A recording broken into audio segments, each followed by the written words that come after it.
Hello আমরা বাচ্চারা, এই ভিডিওতে নিক্ষিপ্ত বস্তু দফা রফা করব। নিক্ষিপ্ত বস্তু থেকে যত ধরনের প্রশ্ন আসতে পারে বোর্ড এক্সামগুলোতে মোটামুটি আমরা কভার করার চেষ্টা করব। তাহলে দেখো আমি প্রশ্নটি কিভাবে সেট করেছি। এই বিন্দু হচ্ছে কি ভূমি। এই ভূমি থেকে 200 গ্রাম ভরের একটি বস্তুকে 28 মিটার পার সেকেন্ড বেগে আমি নিক্ষেপ করব।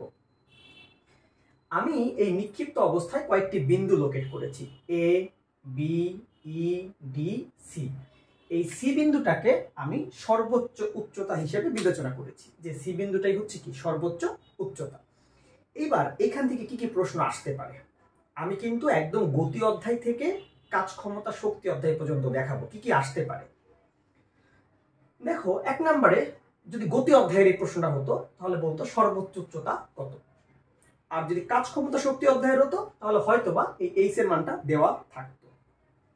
যেহেতু আমি বলেছি যে গতি অধ্যায় থেকে কাজ ক্ষমতা শক্তি পর্যন্ত সব দেখাবো, তাহলে 1 নম্বরে কি সর্বোচ্চ উচ্চতা কত। তাহলে দেখো আমরা কি জানি, আমরা জানি সর্বোচ্চ উচ্চতা এইচ বা H max equal to U square by কত 2g। তাহলে এখানে আদিবেগ কত দেওয়া আছে 28, কারণ আমরা 28 মিটার পার সেকেন্ড বেগে কি করেছি বস্তুটাকে নিক্ষেপ করেছি। এই যে বস্তুটাকে কি করেছি ভূমি থেকে নিক্ষেপ করেছি, রাইট। তাহলে 2 × 9.8, তাহলে দেখি সর্বোচ্চ উচ্চতা কত। তাহলে 28 স্কয়ার 2 × 9.8, তাহলে কত 40 মিটার। তাহলে কত 40 মিটার। এই হচ্ছে আমার সর্বোচ্চ উচ্চতা। তাহলে দেখো তো আমি এই যে উচ্চতাটা এটা কত পেয়ে গেছি 40 মিটার, 40 কত মিটার। আর এটাকে আমি চাইলে এইচ ম্যাক্স বলতে পারি, যেহেতু আমি সি বিন্দুটাকে কি সর্বোচ্চ উচ্চতা ধরে নিয়েছি, সি বিন্দুটাকে সর্বোচ্চ উচ্চতা ধরে নিয়েছি। এই নিক্ষিপ্ত বস্তুর ক্ষেত্রে কিন্তু একটা কনফিউশন থাকে, যদি সর্বোচ্চ উচ্চতা না বলে তাহলে কিন্তু ওই বিন্দুতে কিন্তু বেগ শূন্য ধরা যাবে না। তাহলে অবশ্যই উদ্দীপক পড়ে আগে কনফার্ম হবে যে ওই টপ পজিশনটাকে আসলে প্রশ্নে সর্বোচ্চ বিন্দু হিসেবে উল্লেখ করা আছে কি না। এবার 2 নম্বরে বলতে পারে সর্বোচ্চ উচ্চতায় উঠতে কত সময় লাগবে। তাহলে দেখো তো আমরা সর্বোচ্চ উচ্চতায় ওঠার সময়, আমরা জানি সর্বোচ্চ উচ্চতায় ওঠার সময় এবং সর্বোচ্চ উচ্চতা থেকে ভূমিতে আসার সময় কি একই। তাহলে সর্বোচ্চ উচ্চতায় ওঠার সময় t1 ইকুয়াল টু আমরা জানি কি u/g। তাহলে 28 বাই 9.8, তাহলে 28 ডিভাইডেড 9.8, তাহলে কত 2.86 সেকেন্ড। তাহলে 1 নাম্বার 2 নাম্বার শেষ। তাহলে সর্বোচ্চ উচ্চতায় উঠতে কত সময় লাগবে 2.86 সেকেন্ড। তাহলে আমরা বলতে পারি কি সর্বোচ্চ উচ্চতা থেকে আবার ভূমিতে পৌঁছাতেও কত সময় লাগবে 2.86 সেকেন্ড। কারণ আমরা জানি ভূমি থেকে সর্বোচ্চ উচ্চতায় ওঠার সময় আবার সর্বোচ্চ উচ্চতা থেকে ভূমিতে পৌঁছার সময় আসলে কি একই।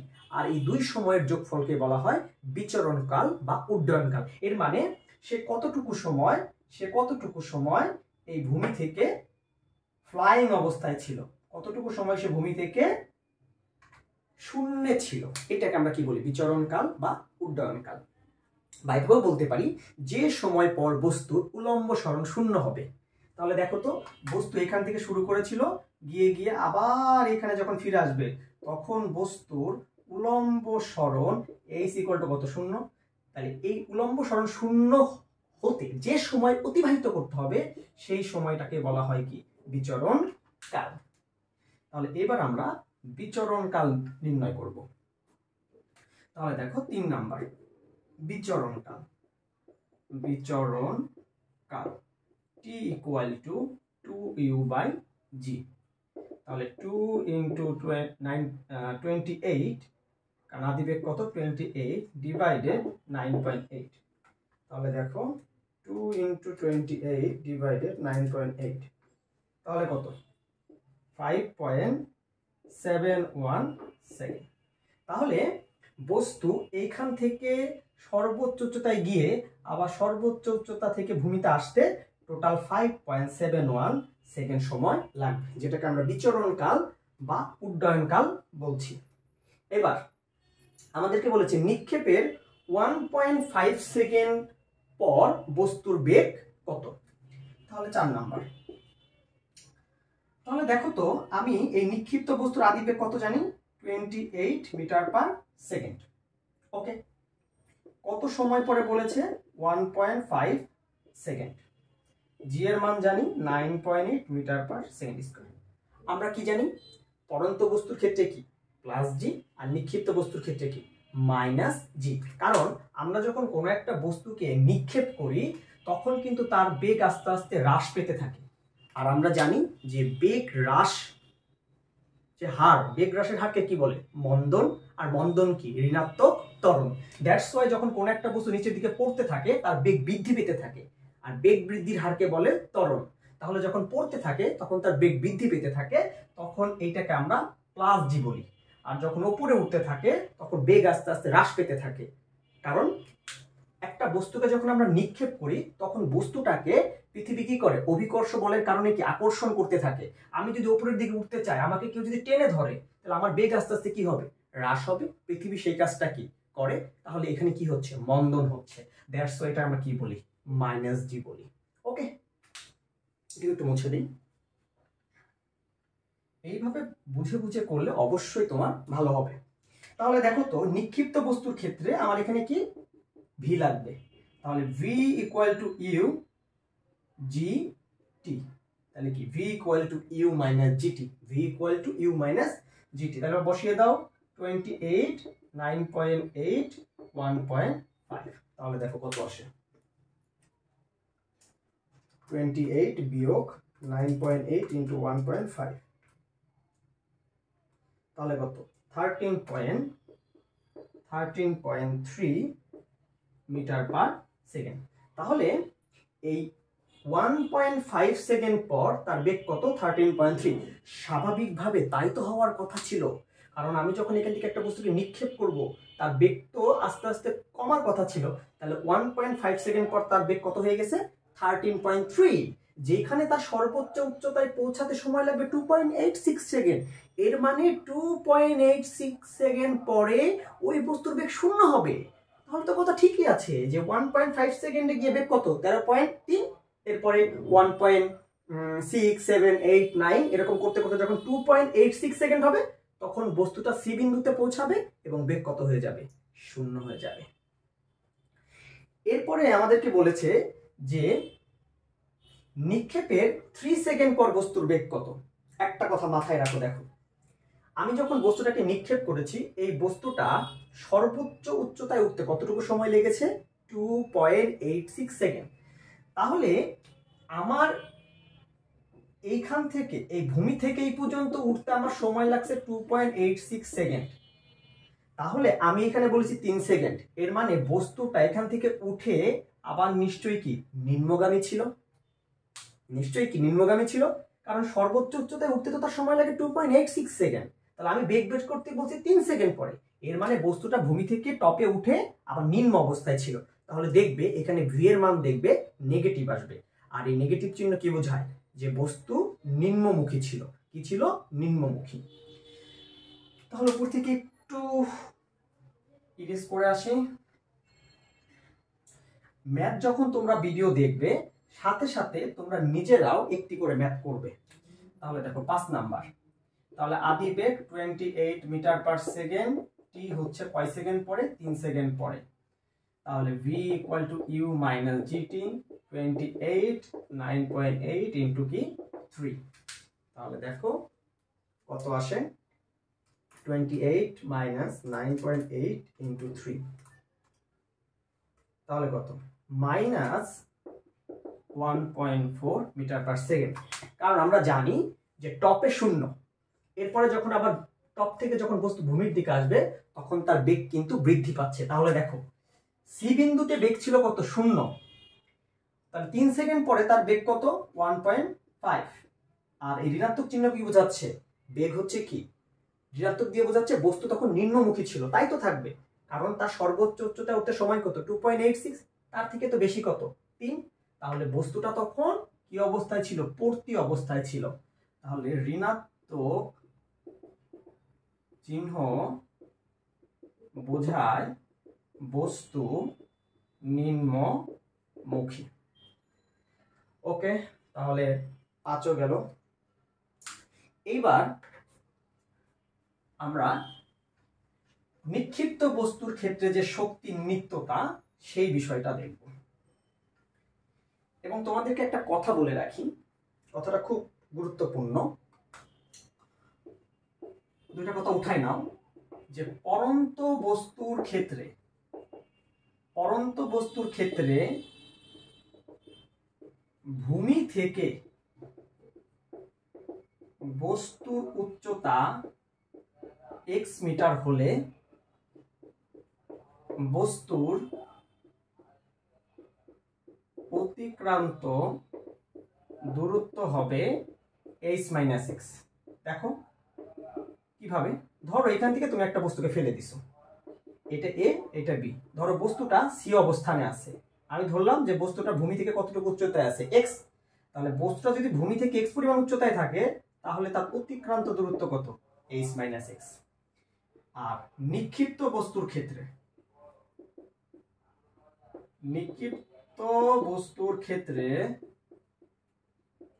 ভূমি থেকে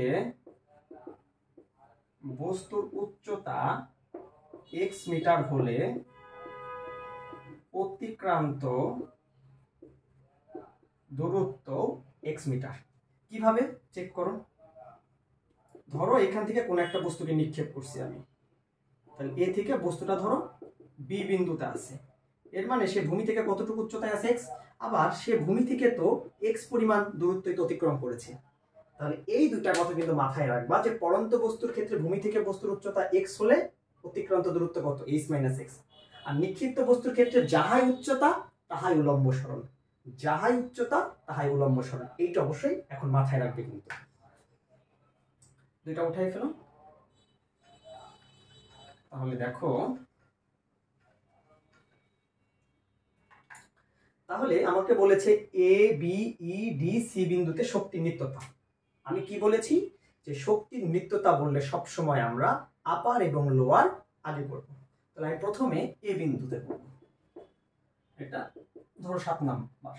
তাহলে এ বিন্দুতে গতি শক্তি E K A equal to half M, এটাকে আমি আদিবেগটাকে U equal to V A ধরে নিলাম, তাহলে ভি এ স্কয়ার, তাহলে হাফ ইন্টু 0.2 ইন্টু 28 তার স্কয়ার, তাহলে দেখো কত, 0.5 ইন্টু 0.2 ইন্টু 28 তার স্কয়ার, তাহলে 78.4 জুল। এ বিন্দুর বিভব শক্তি mg ইন্টু 0, তাহলে 0 জুল। তাহলে এ বিন্দুর মোট শক্তি 78.4 প্লাস 0, তাহলে কত, 78.4 জুল। এবার একদম টপ পজিশনটা করব সি, তাহলে সি বিন্দুতে গতি শক্তি E K C equal to half into বস্তুর ভর ইন্টু বস্তুর ওই মুহূর্তের বেগের স্কয়ার। এবার একটু খেয়াল করো, এই যে সি বিন্দুটা কি সর্বোচ্চ উচ্চতা, আর আমরা জানি সর্বোচ্চ উচ্চতায় বেগ কত বস্তুর, 0, তাহলে half into M into 0 square, তাহলে কত, 0 জুল। সি বিন্দুতে বিভব শক্তি mg, যেহেতু সি বিন্দু হচ্ছে একদম সর্বোচ্চ উচ্চতা, সি বিন্দু কি সর্বোচ্চ উচ্চতা, তাহলে এটাকে আমি h max দিয়ে ডিনোট করতে পারি। তাহলে ভর 0.2 9.8, তাহলে বস্তুটা যখন সি বিন্দুতে আছে তখন সে ভূমি থেকে কতটুকু উচ্চতায় আছে, 40 মিটার উচ্চতায় আছে, তাহলে কত, 40, তাহলে 0.2 ইন্টু 9.8 ইন্টু 40, তাহলে 78.4 জুল। তাহলে সুতরাং সি বিন্দুর মোট শক্তিও কত হবে, 0 যোগ কত, 78.4, এর মানে মোট শক্তিও আসবে কত, 78.4। তাহলে সি বিন্দুর মোট শক্তি আর এ বিন্দুর মোট শক্তি কি আসলো, সমান। এইবার আমি মাঝের যে কোনো একটা বিন্দুটা দেখাই দিব, আর বাকি দুইটা তোমরা ক্যালকুলেট করে কমেন্টে জানাবে যে শক্তির নিত্যতা মেনে চলেছে কি না। তাহলে তোমরা একটু নোটটা রেখে দাও, 78.4 মোট শক্তি, 78.4 মোট শক্তি। তাহলে আমি মাঝের যে কোনো একটা বিন্দু করে দিব।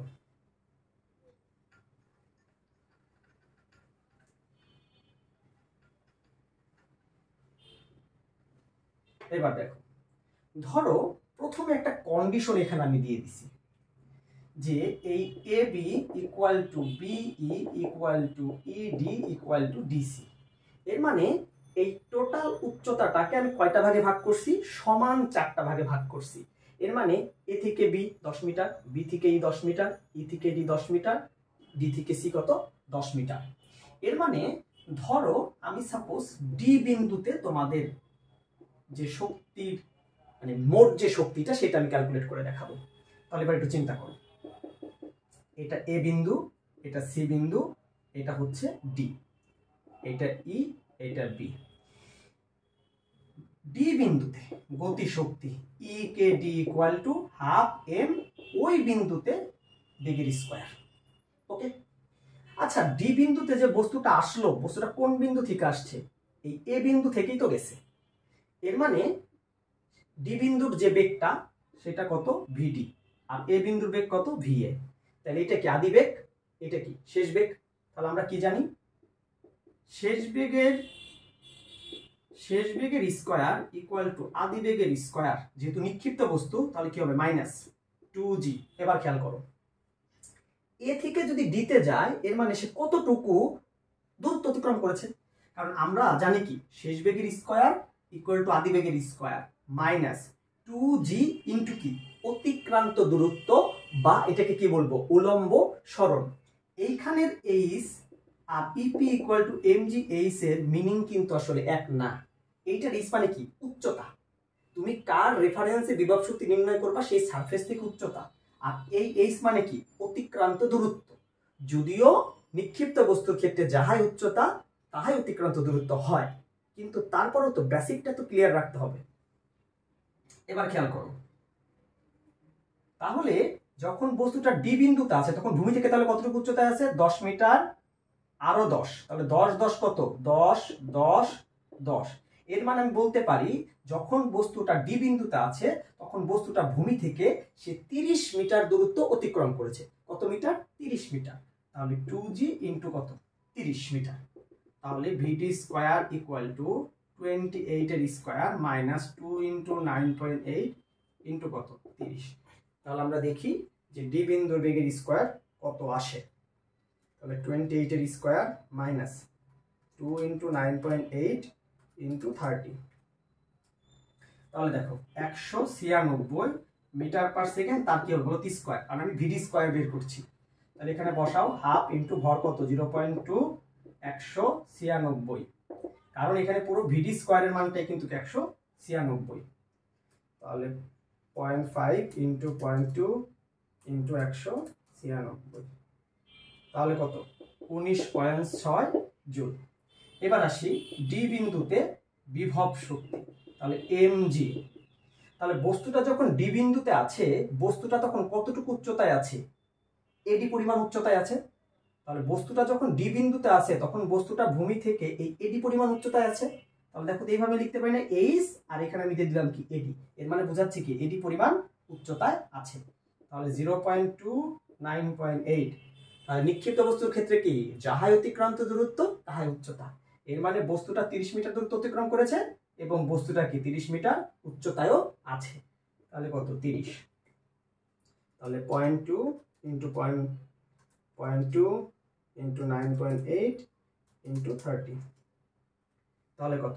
58.8 জুল। তাহলে ডি বিন্দুর মোট শক্তি, তাহলে ডি বিন্দুর মোট শক্তি 19.6 প্লাস 58.8। তাহলে 58.8 প্লাস 19.6 এর মানে কত? 78.4। তাহলে দেখো তো এ বিন্দুর মোট শক্তি 78.4 জুল, ডি বিন্দুর মোট শক্তি 78.4 জুল, সি বিন্দুর মোট শক্তি 78.4 জুল। এর মানে তুমি ই বিন্দু বি বিন্দুতেও বের করলে দেখবে 78.4 জুলই আসবে, আশা করা যায়। তাহলে আমরা বলতে পারি না যে A B E D C এই প্রত্যেকটা বিন্দুর যেহেতু মোট শক্তি একই, এর মানে শক্তির নিত্যতা সূত্র মেনে চলে। শক্তির ধ্বংস বা ক্ষয় নেই, শক্তি শুধু কি আছে? রূপান্তর। এর মানে প্রত্যেকটা বিন্দুতে মোট শক্তি কি সমান, এর মানে শক্তির নিত্যতা সূত্র মেনে চলে। এবার চলো আরেকটি প্রশ্ন সমাধান করি। এবার যে প্রশ্নটি সমাধান করব, তোমরা কিন্তু অবশ্যই কিন্তু বি এবং ই ক্যালকুলেট করে দেখবে আসে কিনা, কমেন্টে জানাবে। এরপরে দেখো, এরপরে আমরা যে কাজটা করব, এখানে আমি একটা প্রশ্ন সেট করেছি যে এই যে যখন আমি এই এ বিন্দু থেকে 200 গ্রাম ভরের একটি বস্তুকে আমি নিক্ষেপ করলাম, আমি বলেছি ভূমি থেকে কত উচ্চতায় গতি শক্তি বিভব শক্তির 2/3 হবে। আমি বলেছিলাম অনন্ত বস্তুর ক্ষেত্রে এই ধরনের ম্যাথের ক্ষেত্রে আমরা একটা টেমপ্লেট সেট করছিলাম। কিন্তু কি টেমপ্লেট? ধরো এই হচ্ছে ভূমি এ বিন্দু, সি বিন্দু। এই এ বিন্দু থেকে যখন আমি বস্তুটাকে নিক্ষেপ করেছি, ধরো এটাকে এ বিন্দুর বেগ আমি ধরে নিছি 28 মিটার পার সেকেন্ড। আমি ধরে নিলাম এই বস্তুটাকে যখন নিক্ষেপ করেছি, এই বস্তুটা যখন ভূমি থেকে এক্স পরিমাণ উচ্চতায় ছিল, ভূমি থেকে কি পরিমাণ উচ্চতায় ছিল? এক্স পরিমাণ উচ্চতায় ছিল। কোন বিন্দুতে? ধরো সাপোজ এম বিন্দুতে। যখন ভূমি থেকে সে এক্স পরিমাণ উচ্চতায় ছিল, ওই পয়েন্টটাকে আমরা বড় এম দিয়ে ডিনোট করলাম। যখন ভূমি থেকে বস্তুটা এক্স মিটার পরিমাণ উচ্চতায় এম বিন্দুতে ছিল, ওই মুহূর্তে তার গতি শক্তিটা ছিল বিভব শক্তির 2/3। এর মানে এই এম বিন্দুতে গতি শক্তি বের করব, এম বিন্দুতে বিভব শক্তি বের করব, এরপরে এই শর্তে বসিয়ে এক্স এর মান বের করব। ওকে, তাহলে চলো দেখো, এম বিন্দুতে এই বিষয়গুলো কিন্তু তোমার ধরে নেওয়া বিন্দু, রাইট? তাহলে তুমি যখন ধরে নিবা তখন কি তোমার মন মতো করে ম্যাথটা করার চেষ্টা করবা। তাহলে দেখো, আমি আগে এম বিন্দু না করে একটু লিখি যে ধরি ভূমি থেকে এক্স মিটার উচ্চতায় এম বিন্দুতে গতি শক্তি বিভব শক্তি 2/3। এইবার এম বিন্দুতে গতি শক্তি EK equal to half M V M square. Okay, এবার একটু খেয়াল করো তো, এই যে এম বিন্দুতে বস্তুটা গেল, এই বস্তুটা কোন বিন্দু থেকে আসছে? এ বিন্দু থেকেই তো আসছে। তাহলে এ বিন্দু থেকে যখন এম বিন্দুতে গেল, তখন বস্তুটা কতটুকু দূরত্ব অতিক্রম করেছে? এক্স পরিমাণ। তাহলে দেখো তো, এম বিন্দুর বেগ কত? ভিএম। এ বিন্দুর বেগ কত? ভিএ। তাহলে যখন বস্তুটা এ বিন্দু থেকে এম বিন্দুতে গেল, তখন এই বিন্দুর বেগটা কি? শেষ বেগ। তাহলে আমরা জানি কি শেষ বেগের স্কয়ার ইকুয়াল টু আদি বেগের স্কয়ার মাইনাস 2g ইন্টু কি? অতিক্রান্ত দূরত্ব। তাহলে যখন এ থেকে এম এ গেল, সে কতটুকু দূরত্ব অতিক্রম করেছে? এক্স পরিমাণ। তাহলে 2g এক্স। তাহলে ভি এম স্কয়ার, তাহলে 28 এর স্কয়ার মাইনাস 2 ইন্টু 9.8 ইন্টু কত? এক্স। তাহলে এটা আমরা এখানে বসাই, EK equal to half into M into 28 এর square minus 2 into 9.8 into X. এটা রেখে দিলাম। এবার এম বিন্দুতে বিভব শক্তি, তাহলে এম বিন্দুর গতি শক্তি, এম বিন্দুতে বিভব শক্তি এম জি ইন্টু, দেখো তো যখন সে এম বিন্দুতে আছে তখন সে কতটুকু উচ্চতায় আছে? এক্স পরিমাণ। আবারও সেই কথা, নিক্ষিপ্ত বস্তুর ক্ষেত্রে যাহাই অতিক্রান্ত দূরত্ব তাহাই কি? উচ্চতা। তাহলে কি? M G X. এইবার আমরা শর্ত সেট করতে পারি। শর্ত মতে কি? এক্স মিটার উচ্চতা এম বিন্দুতে কি? গতি শক্তি হচ্ছে বিভব শক্তির কি? 2/3। তাহলে এইবার ইকে মানে half M 28 square minus 2 into 9.8 into X 2/3 M G X. এবার বোথ সাইড থেকে এম এম ক্যান্সেল করে দিব। এম এম যদি ক্যান্সেল করে দেই তাহলে রইল হাফ। এবার ভিতরের কাজটা করে ফেলি। আমি কিন্তু এই বোথ সাইড থেকে কিন্তু কি করেছি বলতো? এই এম আর এম কিন্তু ক্যান্সেল করে দিছি। তাহলে 28 এর স্কয়ার এর মানে 784, 9.8 কে 2 দিয়ে ভাগ করলে 19.6 এক্স। আর ওই পাশে রইল হচ্ছে দেখো 2 ডিভাইডেড কত? 3, সাথে জি এর মানটা গুণ দিয়ে দাও 9.8, তাহলে কত? 6.53 এক্স। এবার এই ভিতরে হাফ দিয়ে গুণ দিয়ে দাও, তাহলে 784 ভাগ 2 তাহলে 784-কে 2 দিয়ে ভাগ দিলে পাবো 392। 19.6-কে 2 দিয়ে ভাগ দিলে পাবো 9.8x, তাহলে ইকুয়াল টু কত 6.53x। এবার কি করো, এটাকে এই পাশে নিয়ে যাও, তাহলে 392 equal to 6.53x plus 9.8x। তাহলে দেখো তো 6.53 যোগ 9.8 তাহলে কত 16.33x ইকুয়াল টু 392। তাহলে x ইকুয়াল টু কত মিটার, 392 ভাগ 16.33। এর মানে x ইকুয়াল টু আসে 24.004 মিটার। এর মানে ভূমি থেকে 24.004 মিটার উচ্চতায় এই নিক্ষিপ্ত বস্তুর গতিশক্তি হবে বিভব শক্তির 2/3। এই ছিল নিক্ষিপ্ত বস্তু থেকে একদম গতি অধ্যায় থেকে কাজ ক্ষমতা শক্তি পর্যন্ত কি কি আসতে পারে তার একটা ডেমো। আশা করি বুঝতে পেরেছো। ধন্যবাদ।